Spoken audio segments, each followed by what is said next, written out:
कहें तो हर काम करने के कुछ तौर तरीके होते हैं। जैसे सेंटेंसेस बनाने के कुछ नियम होते हैं जो ग्रामर में आप टेंस में, पैसिव वॉइस में, डायरेक्ट इनडायरेक्ट में पढ़ते हैं, या यूं कह लें कि सिंटेक्स में पढ़ते हैं कि सेंटेंस बनते कैसे। उसी तरह से लिखते समय जब आपको लिखना है इंग्लिश के सेंटेंसेस जब आपको लिखने होते हैं तो उसके भी कुछ तरीके होते हैं, कुछ सलीका होता है। जैसे आपका सलीका, आपको अगर स्कूल आना है तो कम से कम नहाए या ना नहाए ड्रेस पहन के आना है। एक तरीका है कि विदाउट ड्रेस नहीं आना, वो उसका नियम है। तो उसी तरह से जब आप सेंटेंस लिखते हैं तो उसके भी कुछ नियम होते हैं, बड़ी बेसिक सी बातें होती हैं। वो बातें अगर आप जान जाएं तो पंक्चुएशन आपको समझ में आ जाएगा। कभी भी कोई सेंटेंस जब आप लिखते हैं तो कैसे लिखते हैं, कुछ उदाहरण देकर के अगर मैं समझाऊं आपको। जैसे मान लो एक सेंटेंस है, राम गोज टू स्कूल।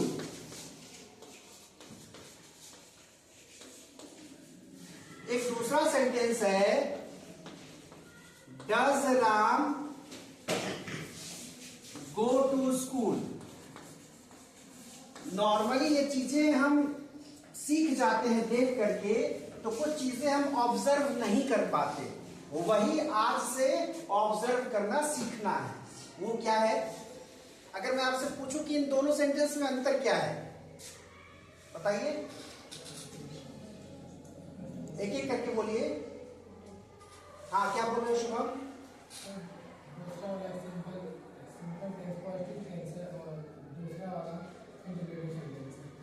हाँ, तो ऊपर वाला टेंस नहीं, वो भी सेंटेंस ही है ना। पॉजिटिव या सिंपल या अफर्मेटिव।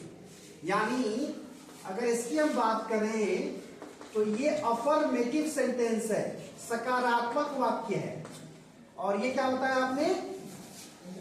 इंट्रोगेटिव।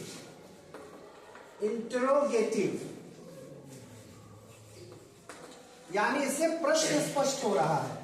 तो अब ये बताओ कि तुमने ये पता कैसे किया?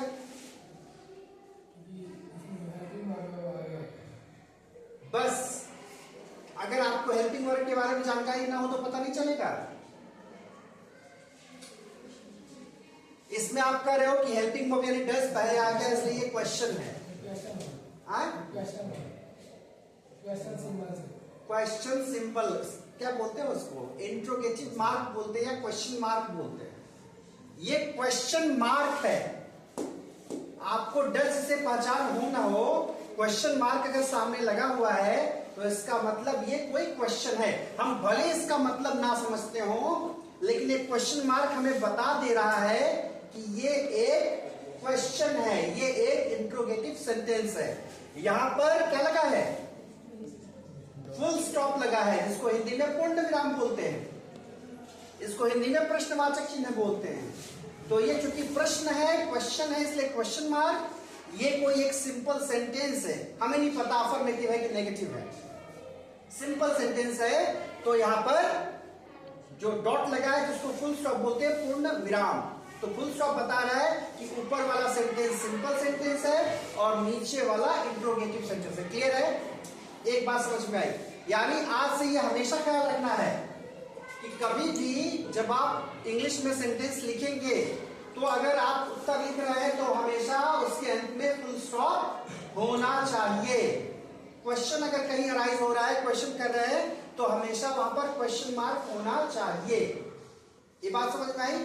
इसी के साथ एक बात और बता दे रहा हूं। कई बार क्या होता है, जो नालायक किस्म के बच्चे होते हैं, प्रश्नों का उत्तर लिखते समय कई बार वो प्रश्न ही उतारते हैं। तो प्रश्न अगर आप पूरा का पूरा उतार लेंगे तो ऐसे भी किसी की नजर पड़ जाएगी कि आपने केवल प्रश्न छापा है। क्या तरीका है?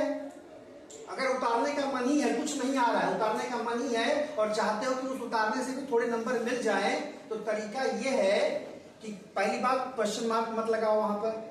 दूसरी बात, कोई क्वेश्चन वर्ड अगर सेंटेंस में है क्वेश्चन के, तो उसको यूज मत करो। जैसे ये डज यहां पर शुरू में है तो डज मत यूज करो शुरू में। या यहाँ पर कोई क्वेश्चन वर्ड अगर होता क्वेश्चन में, जैसे मान लो क्वेश्चन तुम्हारा व्हाट इज योर नेम,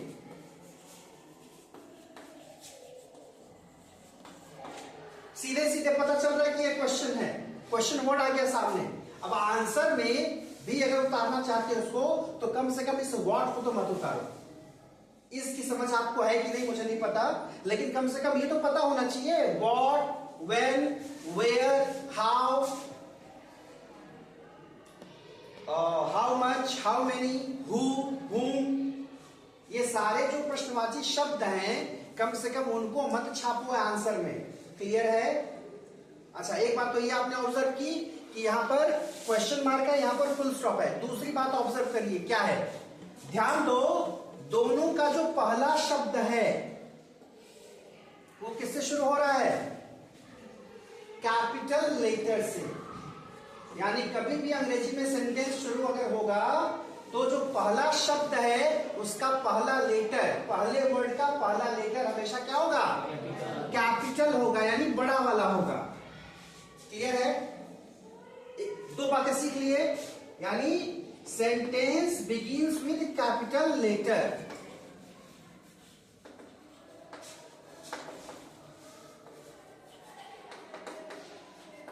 और क्या सीखा? दूसरी बात सीखी, we use full stop and question mark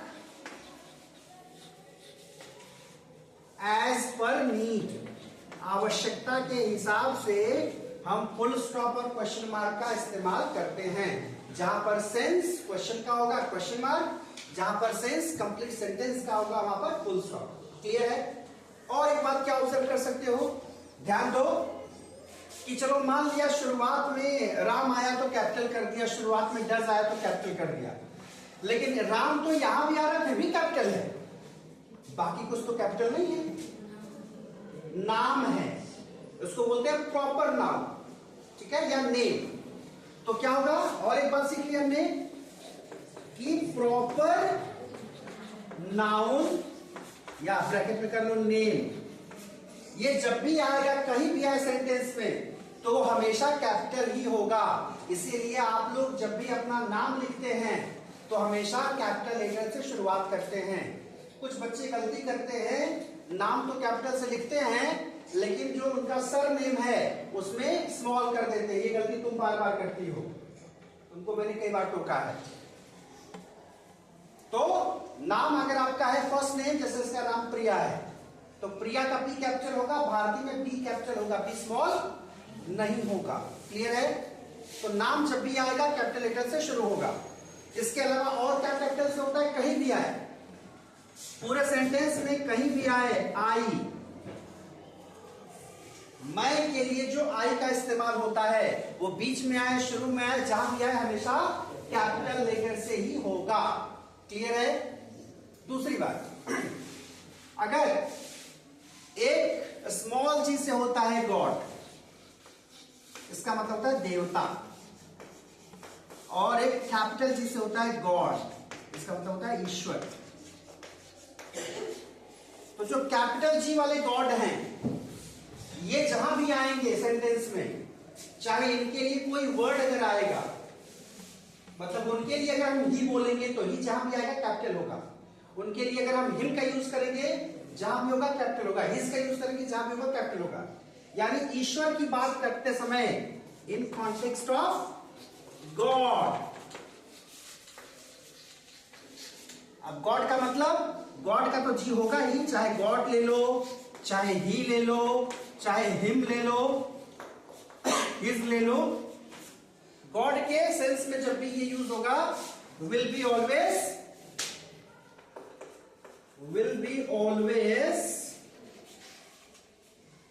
in beginning या always in capital letter in beginning.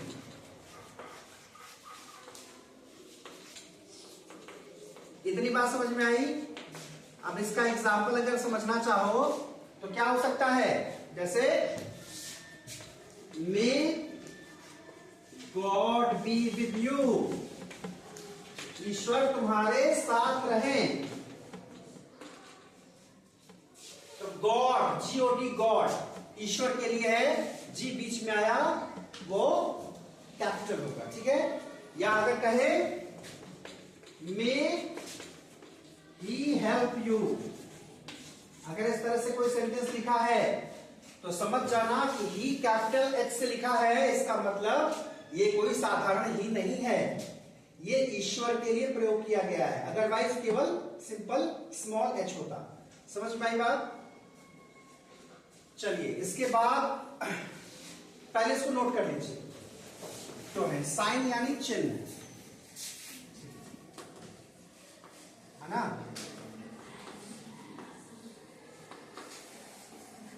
उनको पहचान लो। जैसे ये तो तुमने जाना कि ये क्वेश्चन मार्क है, ये तुमने जाना कि ये फुल स्टॉप है।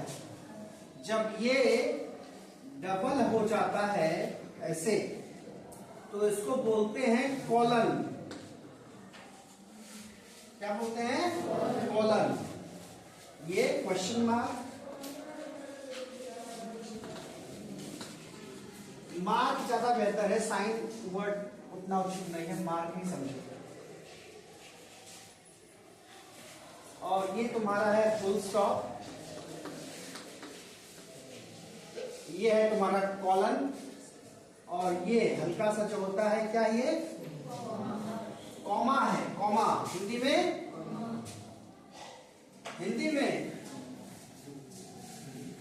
कॉमा को हिंदी में क्या बोलते हैं? अल्प विराम, अल्प विराम, ठीक है। और एक होता है जो हल्का सा डॉट और फिर नीचे कॉमा, ठीक है। इसका यूज अब थोड़ा कम होता है, पहले ज्यादा होता था। इसको बोलते हैं सेमीकोलन। चूंकि ये पूरा का पूरा कॉलन है, डबल डॉट है, ये एक केवल इसमें एक डॉट होता है, इसलिए इसको बोलते हैं सेमीकोलन, ठीक है। एक हल्का सा होता है बीच में ना, इसको बोलते हैं हाइफन। थोड़ा कंफ्यूजन है, हालांकि PH ही होना चाहिए। और एक थोड़ा बड़ा सा होता है, इसको कहते हैं डैश, ठीक है। और अगर एक हल्का सा ऊपर हो ऐसे और बीच में कुछ लिखो और हल्का सा ऊपर बंद कर दो, है ना, केवल सिंगल वाला है, तो इसको बोलते हैं single inverted comma. Single inverted, inverted मतलब उल्टा, दिख रहा उल्टा कॉमा। तो ये जो था तुम्हारा कॉमा यानी अल्प विराम, और जो ये होता है सेमीकोलन, इसको हिंदी में बोलते हैं अर्ध विराम। अल्प विराम और अर्ध विराम हिंदी याद रहे ना, कोई ज्यादा दिक्कत नहीं है, लेकिन जानोगे तो अच्छा रहेगा। और इन्वर्टेड कॉमा जो होता है उसको हिंदी में बोलते हैं उद्धरण चिन्ह। जब कोई चीज उद्धृत करते हैं तो वहां इन्वर्टेड कॉमा का यूज करते हैं, खास करके डबल इन्वर्टेड कॉमा। अगर दो ऐसा हो जाए, कोई किसी की बात आप कह रहे हो और उसको जब आप बंद कर रहे हो, तो ये आपका हो गया डबल इन्वर्टेड कॉमा। ज्यादातर जब पंक्चुएशन की चीजें आती हैं तो उसमें यही पूछता है, आपको यही समझना होता है। आपके सामने एक या दो सेंटेंस दिया रहेगा, आपको ये पता करना होगा उस सेंटेंस में कहाँ कैपिटल लेटर होना चाहिए, वो उसको स्मॉल लेटर में लिखा रहेगा, आप उसको कैपिटल में कर देंगे। उसमें कहाँ कॉमा का यूज करना है, वहां आप कॉमा का यूज कर देंगे। उसमें कहाँ अगर कहीं उद्धरण चिन्ह चाहिए, इन्वर्टेड कॉमा चाहिए, तो वो आप कर देंगे। यही पंक्चुएशन सीखना होता है। जैसे मान लो एक सेंटेंस आपके सामने मैं रखूं, अपने आप चीजें समझ में आने लगेगी। Ram, Sita and Lakshman went to the forest. बताओ क्या कमी दिख रही है?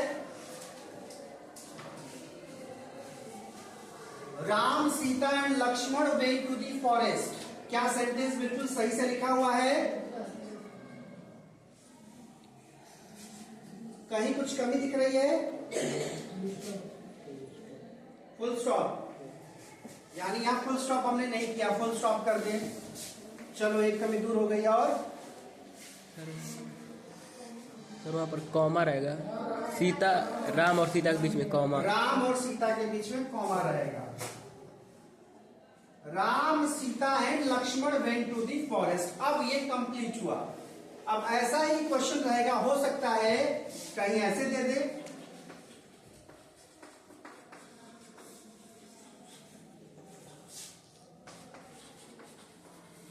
ऐसा लिख कर क्या जाए तो क्या करोगे? क्या करना होगा?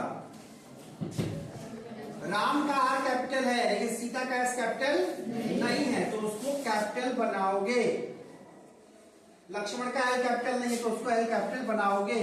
यहां कॉमा नहीं तो यहां पर कॉमा लिखोगे। समझ में आ रही बात? यही सब देखना होता है, कहां कॉमा लगाना है, कहां फुल स्टॉप लगाना है, कहां क्वेश्चन मार्क लगाना है। और जैसे जब तुम किसी की बात को कोट कर रहे हो, यानी जब डायरेक्ट स्पीच में कोई बात कह रहे हो तो वहां पर जब विद इन कोटेशन उसको लाना है, इन्वर्टेड कॉमा में आपको करना होगा, डबल इन्वर्टेड कॉमा में। जैसे टीचर ने क्या किया? टीचर ने कहा दरवाजा बंद करो, तो क्या हो जाएगा? द टीचर, ऐसे मानो तुम्हारा है, the teacher said shut the door. मान लो ऐसे एक सेंटेंस तुम्हारे सामने आ गया। पंक्चुएशन सही करना है, यानी कहां कहां गड़बड़ी है लिखने की तरीके को उसको सही करना है। तो पहली बात तो ये द टीचर सेट में देखो, द टी कैपिटल है, सही है। टीचर में टी कैपिटल होने की जरूरत नहीं है, सही है। द टीचर से किसी की बात को, टीचर ने कहा शट द डोर, तो यहां पर सेट के बाद क्या होगा? कॉमा होगा। और उसके बाद उनकी बात को सीधे सीधे रखा जा रहा है, यानी हम उनको कोट कर रहे हैं, तो ये विद इन कोटेशन हो जाएगा, डबल इन्वर्टेड कॉमा में हो जाएगा। बात समझ में आई?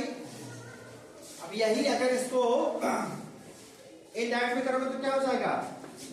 द टीचर कमांडेड या ऑर्डर कमांडेड। अब यहां देखो ये कमांड है, ऑर्डर है, तो द टीचर कमांडेड किसको कमांड करेगा? टीचर स्टूडेंट को। तो लिखा नहीं है ऊपर कहीं, लेकिन इनडायरेक्ट में करोगे तो स्टूडेंट आ जाएगा। The teacher commanded to the students to shut the door, तो यहां पर वो इन्वर्टेड कॉमा हट जाएगा। क्लियर है? तो पंक्चुएशन की बात अब कभी आए कि आपके सामने, तो ऐसा तो नहीं लगेगा कि बिल्कुल नहीं आता।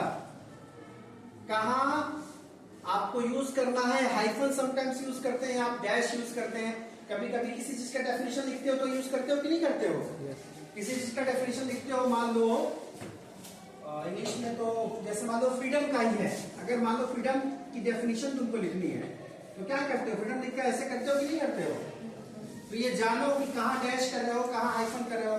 जैसे हिंदी में, हिंदी का फ्रेज है माता पिता। माता पिता साथ में लिखोगे तो कैसे लिखोगे? बीच में डैश होगा कि हाइफन होगा? इसको बोलते हैं सामासिक चिन्ह। तो यही चीजें समझनी है।